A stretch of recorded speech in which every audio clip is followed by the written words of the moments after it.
allons, par rapport à ce que nous avons vu la semaine passée, s'il y a des questions, avant qu'on ne puisse poursuivre avec le chapitre 4, il y a l'élaboration du mix marketing. Le mix marketing, ce sont les 4P, tout simplement, le dosage des 4P. Voilà. Donc, s'il y a des questions concernant le chapitre 3, qu'on puisse revenir sur ce qui n'était pas là. Comment? Ah, ok, il n'y a pas de souci. Bien, c'était le choix des options stratégiques que nous avons vu, n'est-ce pas, la semaine passée. Nous avons dit que l'entreprise doit s'adapter, s'accrocher, ou bien s'adosser sur le diagnostic interne comme externe, pour pouvoir élaborer certaines stratégies. Et la stratégie va faire partie, n'est-ce pas, du mix marketing, voire du plan marketing, qui est la politique commerciale de l'entreprise. Et donc, nous avons vu les différentes stratégies. Voilà, on a vu d'abord les critères sur lesquels on va faire un choix de stratégie. Voilà, nous avons parlé du degré d'hétérogénéité. Ça veut dire qu'il faut regarder si les clients présentent les mêmes caractéristiques avant de faire une stratégie. Voilà. Et puis, il faut regarder aussi la concurrence. Voilà, la puissance, le nombre de concurrents pour pouvoir choisir une stratégie. Voilà, donc ta stratégie, tu dois, avant de l'élaborer, il faut tenir compte de ces éléments-là. Ensuite, il y a la position concurrentielle. Ce que toi tu envisages, voilà, détenir sur le marché, la part de marché que tu comptes avoir. Donc le choix de ta stratégie va dépendre de cela. Ensuite, nous avons aussi la croissance des activités. Voilà, simplement. Donc, à quelle vitesse aimeriez-vous, n'est-ce pas, que votre activité puisse croître, etc. Voilà, donc il faut regarder sur ces paramètres-là avant de mettre en place, mais de choisir une stratégie. Et après les critères, nous avons parlé des stratégies, des différentes stratégies. Nous avons parlé des stratégies génériques, c'est-à-dire les stratégies génériques, c'est des stratégies que tout le monde pratiquement utilise, même ceux peut-être qui n'ont pas fait le cours, le font. Voilà, tout simplement. Donc nous avons parlé d'abord de la domination par les coûts. Voilà, donc chaque entreprise veut dépenser moins et gagner beaucoup. Donc la domination par les coûts. Ensuite, nous avons parlé aussi de la différenciation. Voilà, donc il y a certaines entreprises, elles vont se différencier à travers le produit, le prix, la stratégie de distribution, toute sa politique de communication. Et puis certaines vont aussi utiliser la stratégie de concentration, que nous appelons aussi focalisation. Voilà, elle va concentrer ses efforts sur un seul segment, voilà, tout simplement. Voilà, comme l'exemple de Porsche par exemple. Et à la suite, nous avons vu la stratégie de croissance ou de développement. Voilà, donc nous avons dit qu'il y a 3 stratégies, à savoir la stratégie intensive, la stratégie par intégration, la croissance par intégration, la stratégie de croissance par diversification. Et intensive, qu'est-ce que cela veut dire? Cela veut dire qu'il faut mettre un produit en place, un nouveau produit sur un marché nouveau, ou bien un produit actuel sur un marché actuel, ou bien un produit actuel sur un marché nouveau, ou bien un produit nouveau sur un marché actuel. Donc, le croisement des deux vont vous donner 4 stratégies. C'est-à-dire la stratégie de pénétration du marché lorsque c'est un produit actuel sur un marché actuel. Ensuite, stratégie d'extension du marché lorsque c'est un produit actuel sur un nouveau marché. Donc, vous allez agrandir votre marché, le nombre de clients. Ensuite, vous avez la stratégie de développement de produits. Ça veut dire que sur votre marché actuel, vous allez n'est-ce pas, concevoir un nouveau produit. Donc vous développez votre gamme de produits ou de services. Maintenant, lorsque c'est un produit nouveau sur un marché nouveau, nous parlons de stratégie de diversification totale. Voilà, simplement. Donc sur le plan marché, sur le plan de produit. Et c'est ce qui est expliqué à la suite. Voilà, toutes ces stratégies ont été expliquées en long en large. Voilà. Et ensuite, nous avons les stratégies de croissance par intégration. Bien, intégration, nous avons intégration en amont. En amont, ça veut dire que vous avez l'intention d'absorber, n'est-ce pas, les fournisseurs, de maîtriser leur mode de travail, si possible même, voilà, racheter. Voilà, donc c'est l'intégration en amont, tout simplement. Voilà. Puisque j'ai parlé des marchés en amont, marché en aval. Voilà. Maintenant, la stratégie de croissance en aval, c'est de maîtriser non seulement les distributeurs, mais aussi les clients finaux. Voilà, simplement. Donc, si quelqu'un, un distributeur indépendant, écoulait vos produits, vous allez décider de mieux le contrôler, d'intégrer son capital, voire même de maîtriser totalement, d'être l'actionnaire majoritaire, n'est-ce pas, dans la chaîne de distribution. Donc, c'est ce qui est en aval. Maintenant, horizontal, c'est le fait simplement de racheter la société. On a pris l'exemple sur Number One et puis sur Libra, etc. Voilà. Donc, dans le cours, on a dit Total a acheté F. Bien, ensuite, nous avons les stratégies de croissance par diversification. Voilà, donc d'abord, nous pouvons avoir la diversification concentrique. Ça veut dire que vous vous concentrez, n'est-ce pas, sur, n'est-ce pas, la seule cible, le marché actuel, mais en innovant au niveau des produits. Donc, on a donné des exemples pour illustrer. Voilà, Coca avec Coca Light, etc. Ensuite, la diversification horizontale. Vous allez ajouter d'autres activités à votre coût, maintenant qui n'a rien à voir souvent avec le métier actuel maîtrisé par l'entreprise. Donc, on a donné l'exemple de la poste. En plus du courrier, on peut ouvrir des comptes d'épargne là-bas. Voilà, ça y est, se comporte comme un établissement financier. Bien, ensuite, nous avons la diversification par conglomérat. Ça veut dire que vous changez carrément de donne, voilà, simplement. Donc, vous cherchez de nouveaux services produits pour de nouveaux segments qui n'ont rien à voir avec le premier marché. Donc, on a pris le cas de Bouygues, qui est dans le BTP, traditionnellement, a commencé à s'investir dans l'audiovisuel et puis la télécommunication. Voilà, donc, voilà un peu ce que nous avons dit au niveau. Ensuite, nous avons parlé des stratégies concurrentielles qui, comme le marché est devenu très concurrentiel, donc il y a beaucoup de stratégies, voilà, que nous avons vues. Voilà. C'est pas qu'une entreprise doit pouvoir utiliser toutes ces stratégies, mais nous le donnons dans le coût et celle qui va s'adapter à votre environnement, c'est celle-là que vous allez, n'est-ce pas, appliquer. Voilà.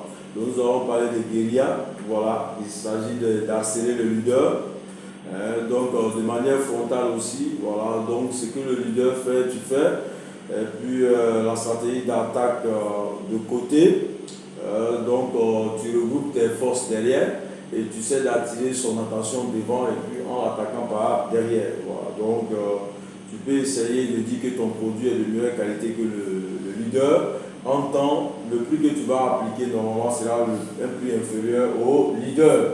Voilà, donc le leader va vouloir se défendre sur la qualité alors que toi tu agis sur le prix. Voilà, simplement. Voilà. Ensuite, nous avons l'encerclement. Voilà.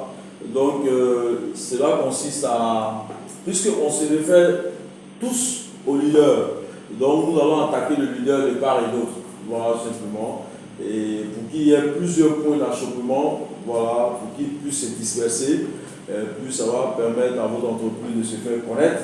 Voilà, et puis voilà. Donc, ce qu'on appelle l'encerclement. L'écart, voilà. L'écart, c'est-à-dire que vous allez chercher, vous n'allez pas chercher, n'est-ce pas, de problème avec le leader, vous resterez toujours, vous allez aller chercher les marchés non tenus par le leader. Où il est, je ne le mets pas là-bas. Voilà, quand il s'installe là, je cherche ailleurs. Bien, ensuite, nous avons aussi la stratégie de challenger. Voilà, quelqu'un qui cherche toujours à être deuxième. Il ne cherche pas à être premier. Voilà, donc tout simplement. C'est comme un directeur de cabinet qui travaille bien. On lui dit, mais tu es ministrable, il faut faire la politique, tu seras ministre. Il va lui dire, non, moi je préfère être toujours dire cap. Voilà. Donc c'est challenger, c'est plus le deuxième. On sent que c'est toi qui fais le travail pour le ministre, mais on dit, ah, si tu fais politique, on va te nommer. Donc challenger. Hein? Et il a envie de faire la guerre au leader pour le détourner de la première place. Voilà. Ensuite, vous avez la stratégie de suiveur. Voilà. Lui s'aligne sur les décisions de l'entreprise leader. Voilà. Tout ce que le leader fait, il fait. Voilà. Il ne cherche pas par là, voilà. Il s'adapte. Et puis ensuite, nous avons la stratégie des spécialistes, voilà, qui consiste à trouver, n'est-ce pas, des niches non exploitées. Les niches, ce sont des créneaux. Voilà. Si tu vois ce qu'on n'a pas encore exploité, tu te mets là-bas, voilà, simplement, et puis tu te développes un peu. Voilà, simplement. Un jour, peut-être, tu pourras occuper la place de leader. Bien, ensuite, nous avons des stratégies opérationnelles. Quand on dit stratégie opérationnelle, ça adresse simplement à la stratégie, au marketing opérationnel, c'est-à-dire les 4P. Donc, au niveau du produit, voilà, vous pouvez appliquer ce qu'on appelle la stratégie d'innovation. Quand on va faire, par exemple, le plan, élaborer le plan marketing, qui est l'objet du module, vous allez voir que pour élaborer une stratégie, il faut avoir aussi une stratégie au niveau du produit. Voilà, c'est cet ensemble-là qui va former le plan marketing. Qu'est-ce que nous devons faire actuellement au niveau de notre produit? Il faudrait qu'on puisse faire une innovation pour approcher la clientèle. Parce que le produit est arrivé à la phase de maturité, tout simplement. Voilà, ça ne bouge plus, on est beaucoup piraté, etc., etc. Donc il faut innover. Maintenant, la stratégie d'adaptation. Voilà, c'est ce qui est appliqué aujourd'hui par plein d'entreprises. Actuellement, quand je m'assois avec mes collègues, tout le monde parle du Charles au supermarché. BF qui était à tel prix, le poids a diminué, c'est le même prix, voilà, etc. etc. Donc, aujourd'hui, les entreprises utilisent la stratégie d'adaptation. On ne peut pas augmenter le savon. Qu'est-ce qu'on peut faire? On diminue le poids et puis bon, ça passe. Voilà, donc, la stratégie d'adaptation. Donc, on joue sur les caractéristiques fonctionnelles, voilà, technique du produit, voilà, donc dimension, sécurité, ou bien on peut changer de marque, ou bien on peut changer de conditionnement, etc. Voilà, ça dépend de vous. Voilà, vous pouvez changer la forme, le design, la couleur, voilà, tout simplement. Donc, vous vous adaptez. Maintenant, la stratégie d'imitation. Voilà. Donc, elle consiste à copier quelqu'un d'autre ou bien à copier l'ancien produit, bon, tout en améliorant, innovant, voilà, simplement. Donc, c'est ce qu'on appelle l'imitation, ça dit qu'il n'a rien changé. Ensuite, nous avons la stratégie de gamme. Voilà, vous avez une gamme de produits comme les produits Sivodem par exemple, si ça ne décolle pas, voilà, soit vous modernisez, soit vous consolidez, soit vous différenciez ou bien soit vous taillez élagage pour obtenir le meilleur, voilà, ou bien l'extension de la gamme. Ça veut dire quoi? Tirer, n'est-ce pas, la gamme vers le haut ou bien vers le bas. Ça veut dire quoi? La gamme, c'est un nombre de produits, donc soit tu diminues les produits qui sont dans la gamme, soit tu augmentes si tes activités sont florissantes. Ça dépend, donc on appelle ça stratégie de gamme. Et puis ensuite, nous avons les stratégies de marque. Voilà, on en a parlé dans le premier module, mais ce n'est pas écrit. Voilà, nous avons la stratégie de marque propre. Voilà, la stratégie de marque enseigne, la stratégie de marque fabricant. Voilà, donc en haut, c'est la stratégie de marque distributeur, c'est la politique des marques distributeurs. L'autre, c'est la stratégie des marques producteurs. Ça veut dire que les entreprises industrielles, elles font la stratégie des marques producteurs et les entreprises qui sont spécialisées dans la distribution, elles sont la stratégie de politique de distributeurs. Voilà. Donc, c'est voilà pourquoi vous voyez aujourd'hui Auchan ici, Carrefour, etc. etc. Voilà. Donc, et puis, dans ces politiques de marque-là, nous avons des stratégies de marque. Parce qu'on peut se demander dans un sujet, quelle est la politique de marque, hein? Et puis, quelle est la stratégie de marque. Voilà, donc la politique et la stratégie sont différentes. Donc la politique, soit c'est pour le producteur, soit c'est pour le distributeur. Maintenant, la stratégie, ça c'est autre chose, hein, c'est ce que vous appelez. Donc on marque, on blende, marque de stratégie de marque multiple, ça veut dire que vous fabriquez des produits comme une œuvre et chaque produit a sa marque. Voilà, marque multiple, ou bien marque produit. Voilà, stratégie de marque ligne, voilà, stratégie de marque gamme, une seule gamme, et stratégie de marque caution. Voilà, caution comme Peugeot 405, 406, 405, ainsi de suite. Voilà. Bien, donc voilà ce que nous avons déroulé. Maintenant, nous avons les stratégies aussi de prix. Voilà, qu'on en a déjà parlé dans le marketing opérationnel. Vous avez les stratégies d'écrémage qui consistent à augmenter le prix. puisse attirer une certaine clientèle aisée en vue de maximiser les profits. Ensuite, vous avez la stratégie de pénétration qui consiste à baisser le prix afin de mieux pénétrer le marché. Voilà. Et puis, il y a la stratégie d'alignement. Vous alignez sur la concurrence sur le marché, les prix pratiqués par le marché. Vous allez dire on ne fait pas trop de différence. Et au cours aussi de la vie du produit, il peut y avoir d'autres stratégies qu'on appelle stratégies de modification, précisément les stratégies de hausse de prix et les stratégies de baisse de prix. Voilà. Donc, pourquoi cela? Parce qu'à un moment donné de la vie de l'entreprise et du produit, il va sans dire que souvent sur le marché international, les produits des intrants peuvent augmenter. Donc cela peut se répercuter sur le prix des produits. Donc vous allez faire une stratégie de hausse des prix. Maintenant, lorsque le prix aussi des intrants ou des matières premières vont diminuer sur le marché international, donc ça va vous amener aussi à baisser le prix. Mais ce n'est pas la seule raison. Voilà, il va sans dire aussi que lorsque l'offre sera sur le marché l'offre est supérieure à la demande, alors le prix va automatiquement diminuer. Et lorsque la demande est forte, la demande est supérieure à l'offre, alors on peut augmenter aussi le prix. Ce n'est pas parce que les intrants ont augmenté, mais c'est la loi du marché. C'est comme le logement à Abidjan, voilà, tout simplement. Donc, s'il y avait des maisons qui manquaient d'habitants, tu allais voir que les prix vont diminuer. Ma première année de fonction à Tenguera, à la frontière du Mali, c'est ce qu'on a vécu. On était là pendant la crise, les riverains même nous pourchassaient, venaient prendre nos maisons.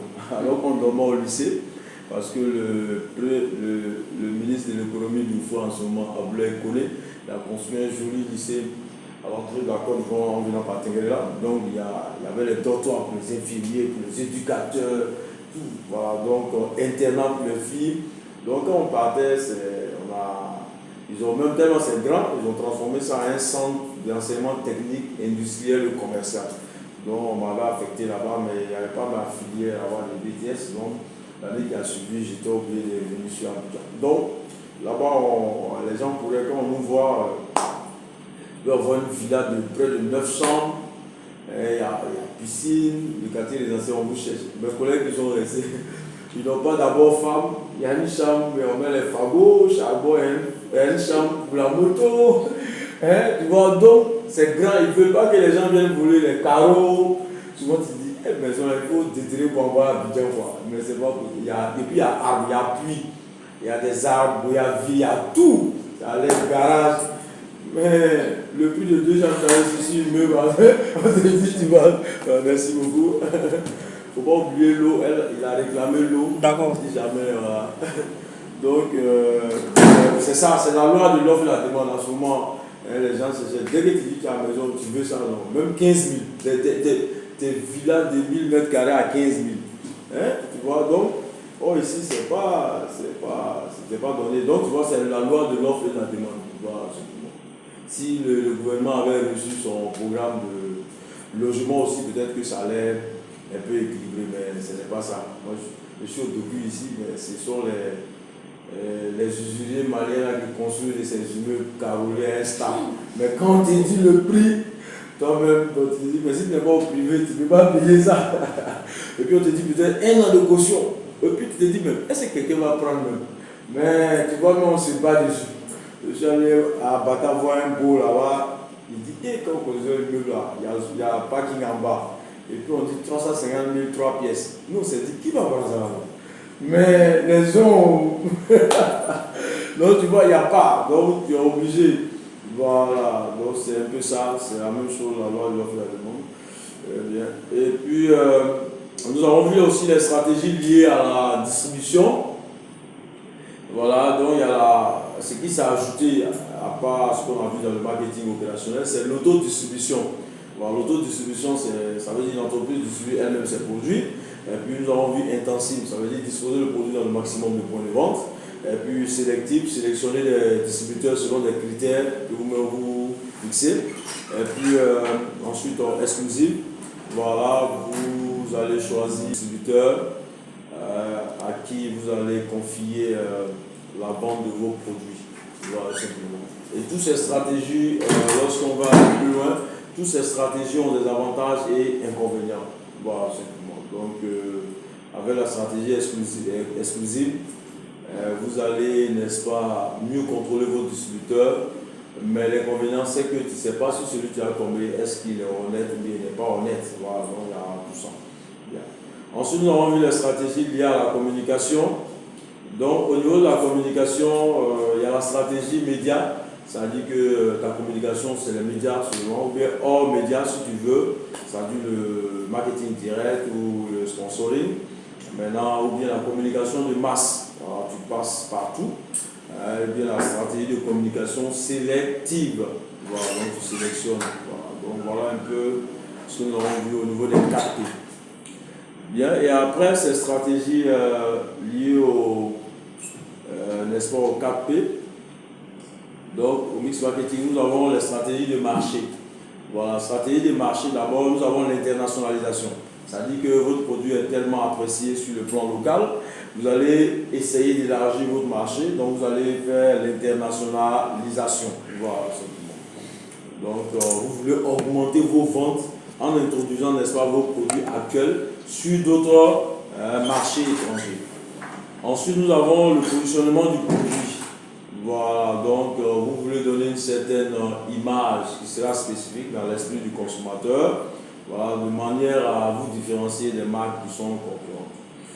Et 3.5.3, nous avons la segmentation du marché, voilà, ce qui consiste à diviser le marché en sous-ensembles homogènes. Voilà, et en fonction de cela, les critères, voilà, vous aurez, n'est-ce pas, à effectuer des efforts sur des segments que vous allez choisir. Voilà. Et ensuite, nous avons les ciblages, les stratégies de ciblage. Voilà, on en a parlé dans la segmentation. Voilà, donc il y a plusieurs stratégies. Nous avons, attention, nous avons la stratégie de marketing concentré. Voilà, vous allez concevoir un produit, une stratégie marketing pour un seul segment. Ensuite, vous avez la stratégie de marketing différencié. Ça veut dire que vous allez concevoir un produit pour chaque segment, c'est-à-dire chaque type de client, et vous allez élaborer une stratégie marketing qui est destinée à chaque type de client. Donc, on appelle ça la stratégie de marketing différencié. Ensuite, vous avez la stratégie de marketing indifférencié. Ça veut dire que vous allez attaquer le produit le marché dans sa totalité avec le même produit, avec la même stratégie, n'est-ce pas, marketing. Voilà, donc c'est ce que nous avons vu. Je pense que c'est la fin. C'était la fin. Voilà. Donc voilà un peu ce que...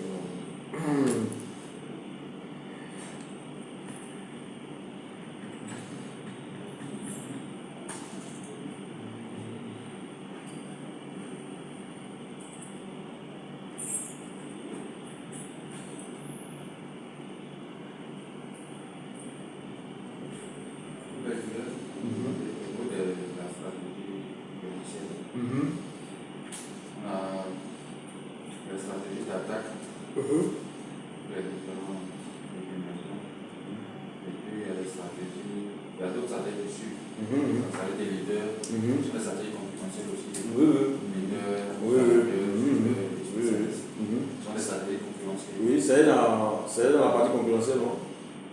Le spécialiste là. Oui, tout est dedans. Ouais, le suiveur, le leader, oui. Ce sont les stratégies concurrentielles. C'est dans la partie concurrentielle. Regardez, j'ai détaché ça parce que l'écart, juste après l'écart, voilà. Donc j'ai dit stratégie concurrentielle. 3.1, la stratégie guerrière, la stratégie d'attaque, voilà. Ce sont les stratégies un peu toutes, mais de cela peut découler ce qu'on appelle la stratégie de leader. Voilà, il y a mis notable. Voilà. Ensuite, la stratégie de challenger, la stratégie de suiveur, et tout ça sont des stratégies concurrentielles. Voilà. En fait, je veux dire, quand je fais la stratégie de leader, est-ce qu'il est reconnu comme tel déjà par les concurrents? Justement, c'est comme si la concurrence avait cessé. Et puis, le suiveur aussi, quand il choisit de s'aligner. Tu dis quoi, la concurrence a arrêté? Est-ce que la concurrence arrête? Est-ce qu'il est déjà reconnu comme tel? Non, il est reconnu cette année. Tu sais que chaque année, on fait le bilan des entreprises, n'est-ce pas? Voilà, M. Tan, il est le leader du marché ivoirien. Maintenant, les autres entreprises vont calculer leurs indicateurs de performance. Pourquoi on est assez stable? Qu'est-ce qu'on doit faire avec son staff pour non seulement atteindre le leader ou bien dépasser le leader. Voilà, la concurrence ne s'arrête jamais. La concurrence ne s'arrête jamais. On le connaît en tant que tel. Mais quel est l'esprit des concurrents? L'esprit des concurrents, c'est même de le dépasser. Est-ce que ça va? Voilà. Donc, voilà pourquoi on dit stratégie des leaders consiste à occuper une position dominante sur le marché, reconnue comme telle par les concurrents. Il y a des entreprises là, eux viennent sur le marché, ils veulent être toujours leader. Voilà.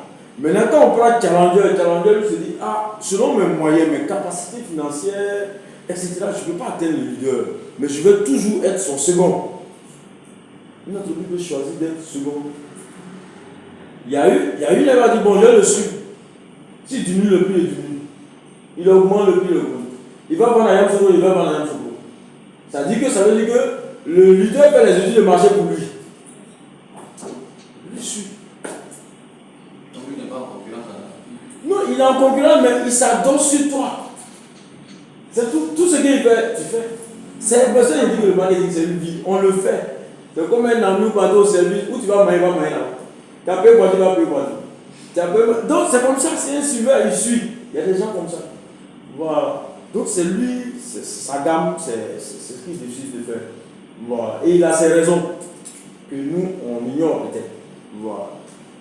Donc voilà, ce sont des positions, puisque c'est par rapport à la concurrence, voilà pourquoi nous avons mis ça dans la partie de stratégie concurrentielle. Dans tous les cas, ils vont utiliser des stratégies de guérilla aussi.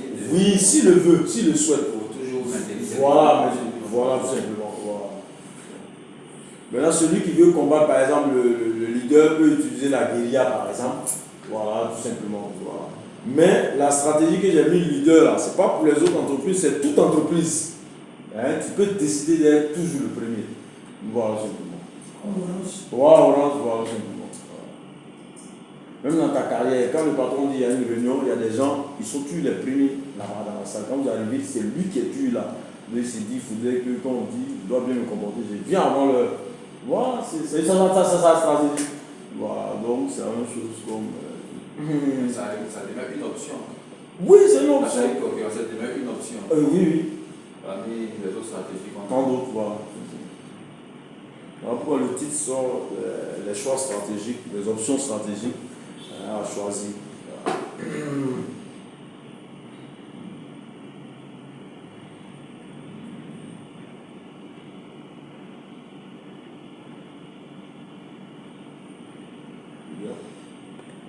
S'il n'y a pas d'autres questions, on va attaquer le chapitre 4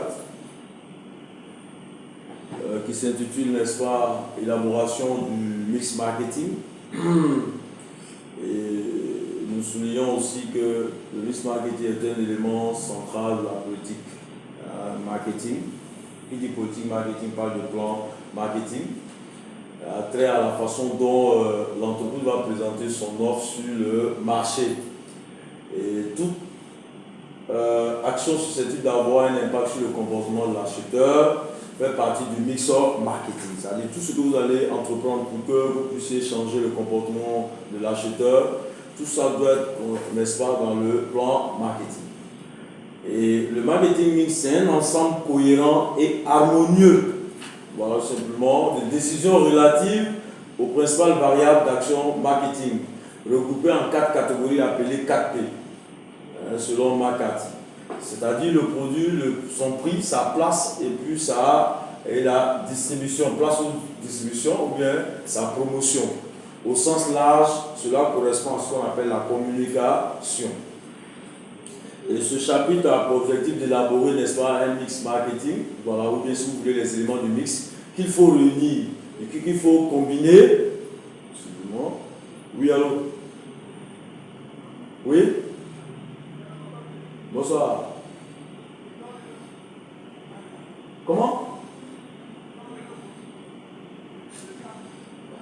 Mais j'ai dit à la personne que j'avais cours dans l'après-midi, que de venir plus avant midi. Actuellement, moi, je suis à Angré, au terminus 205. Je suis en train de faire cours. Angré, Djibi. Mandela, là, par Mandela, tu viens tout droit au terminus, voilà, de terminus 205, tu dépasses le feu, et puis, voilà, premier carrefour à ta droite, deuxième carrefour à ta droite, tu rentres, et puis tu m'appelles.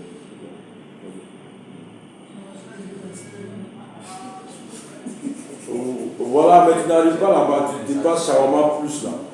Tu dépasses tout droit, en venant de Pétro Ivoire. Voilà, tu viens tout droit, et puis tu dépasses le premier carrefour à ta droite, et le deuxième carrefour à ta droite, tu rentres. Voilà, je suis dans une école, tu vas te faire tout. Je lui avais dit, il fait tout, que ça vient de matin. Voilà. Ok, merci, rien à voir. Voilà, donc, les différentes variables du mix marketing. Proposer l'offre permettant d'atteindre leur objectif. Donc, ce qu'on appelle le mix marketing, le dosage des 4 P. Concevoir un produit de qualité, fixer un prix selon le pouvoir d'achat de vos cibles. Voilà, disposer le produit dans des endroits où le client ou bien l'acheteur puisse entrer rapidement en possession de son produit. Et puis communiquer à travers les médias où vous pouvez, n'est-ce pas, informer le maximum la cible. Voilà, puisque vous avez fait la segmentation, vous savez où est votre cible. Et votre cible, pendant l'étude des marchés, vous a évoqué, n'est-ce pas, les médias qu'il fréquente. Donc, en fonction de ça, vous allez élaborer vos stratégies marketing et puis faire passer, n'est-ce pas, votre promotion. Bien. Donc, étant donné que dans l'introduction, nous avons parlé du mix marketing, nous allons parler d'abord du premier plan, le plan produit. Si vous voulez, plan marketing, c'est la même chose, plan produit. Qui parle de plan marketing? Donc, nous parlons, n'est-ce pas, par ricochet du plan produit. Et qu'est-ce que nous allons faire au niveau du plan produit, etc. etc. Donc, ce qu'il faut savoir, le produit comporte différentes caractéristiques. Un conditionnement et souvent divers services. Et le mix au niveau du produit doit décrire le produit en quelques mots. Composants essentiels. Conditionnement au niveau de qualité intrinsèque. Ça veut dire quand vous voulez parler de vos produits, il faut dire le produit composé de quoi. Tout ça en TVN, ça peut accrocher le client. Voilà, simplement. Si par exemple c'est un produit, le client s'attend à ce que l'ouest soit dans le produit. Dès que tu dis c'est composé de plantes à l'ouest, il se dit, ah, c'est que ça doit être un produit, ainsi de suite. Voilà, c'est un exemple. Voilà, le conditionnement. Voilà, le conditionnement aussi, on se dit, bon, le conditionnement, est-ce qu'on peut mettre dans un sachet, un papier? Non. Le conditionnement aussi, nous l'appelons en marketing, c'est un vendeur muet.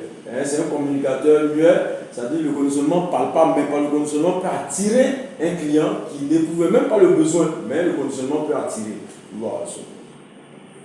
Maintenant, nous avons le niveau de qualité intrinsèque. Ça veut dire quelle est la qualité propre, n'est-ce pas, de l'entreprise. Voilà, il faudrait que vous puissiez miser sur cela pour concevoir votre produit ou votre service. Voilà. Donc, ça c'est un produit peut-être tangible, si on prend sur un service, quand on dit composant essentiel, ça veut dire que votre service est composé de quoi? Tout simplement, quel avantage le service aura sur les besoins du client. Le conditionnement, ça sera peut-être ton service, ton lieu de ta salle d'attente par exemple. Voilà ta salle d'attente, la décoration, etc. L'accueil, voilà, la qualité, c'est l'accueil de ta secrétaire ou bien des réceptionnistes, voilà, tout ça. Donc, c'est ce qu'on va dire le service et les qualités là-bas, voilà, son produit. Voilà, donc, il faudrait pouvoir jouer sur cela. Bien. Ensuite, la variable d'action produit se décompose en sous-ensembles suivantes. Vous avez d'abord la qualité intrinsèque. La qualité intrinsèque d'un produit représente son niveau de qualité technique réelle. Parce que pour pouvoir vendre un produit ou un service à un client, il faudrait que toi-même, le commercial ou le manager, tu aies confiance en ton produit. Voilà. Si tu sais que ton produit est de bonne qualité, mais tu seras à l'aise de pouvoir vendre. Et tu sais que le client ne sera pas dessus. Voilà. Donc la qualité intrinsèque. Voilà. Et puis réelle, elle est mesurable à l'aide d'une échelle physique admise par tous. Voilà seulement. Et puis elle sera fonction aussi du savoir-faire technologique de l'entreprise et du choix qui sera retenu par l'entreprise. Donc il faut être sur la qualité de son produit. Voilà. Ensuite, nous avons la gamme de produits. Il y a des options. Voilà, c'est une gamme courte, bien une gamme longue. Il y a la taille, il y a la couleur. Donc, cela veut dire quoi? Que l'entreprise fabrique rarement un produit unique. C'est rare aujourd'hui qu'une entreprise fasse qu'un seul produit. Voilà, simplement. Sauf en début d'activité, peut-être l'entreprise va consommer un seul produit. La référence de base d'une bonne entreprise, souvent, ça donne naissance à une version plus élaborée de haut de gamme, ou au contraire, dépouillée de bas de gamme. Donc, tu peux faire ta gamme haut de gamme comme bas de gamme, mais ça dépendra de toi. Cette collection forme une gamme est gérée par le chef de produit. Donc, en fonction de votre étude de marché, vous allez voir est-ce que vous allez faire une version plus élaborée, c'est-à-dire gamme haut de gamme, ou bien une version dépouillée, c'est-à-dire bas de gamme. Il y a certaines entreprises qui utilisent le bas de gamme peut-être pour pouvoir avoir plus de marché, ou bien plus de clients. Il y a d'autres, c'est haut de gamme parce qu'ils veulent faire asseoir une réputation, un positionnement dans l'esprit du consommateur. Donc, ça dépendra de l'entreprise. Ensuite, nous avons les garanties. La garantie d'un produit, par exemple, est estimée en durée mois, année, ou en fonction de l'utilisation. Voilà, kilométrage, nombre de pièces produites, elle est gratuite ou payante. Voilà. Donc, ma façon de multiplier par deux. Merci. Ah, d'accord, il y a pas de souci. Donc, voilà.